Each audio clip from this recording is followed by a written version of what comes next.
Voy a facer outra pregunta que vai destinada a usted e máis ao Conselleiro de Urbanismo de Ordes. Usted considera aceitado, despois de todo o que pasou neste Concello na década de 2000, nomear Conselleiro de Urbanismo e Obras o señor José Manuel Traba Fernández?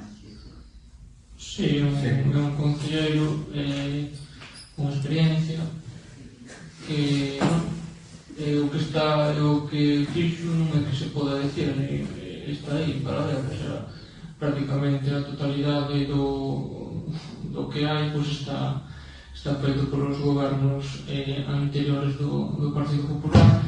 Neste sentido, un concello que está comprometido, quere aportar. O máis fácil na súa situación seguramente sería, unha vez que non era a cabeza de lista, dar a espantada, eu xa apuntan, pero quere aportar o seu grande área como isto. Neste caso sí que creemos que unha vez que non se pudo acabar de formalizar o goberno da forma plantexada, pois que sexa el que non se paga cargo desta área, porque ten experiencia, sabe o que se enfronta, e coñecedor de gran parte do fiscal. Entón, que vai facer o Concelleiro de Urbanismo cos 9 edificios da Reta de Anchoa que teñen sentenza firme de rei?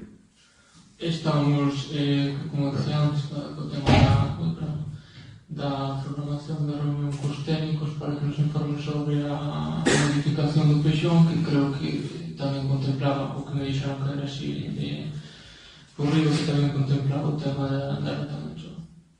A receta, cal é a receta que ten preparada para solucionar a desfeita que fixo no seu día cando era alcalde deste Concello?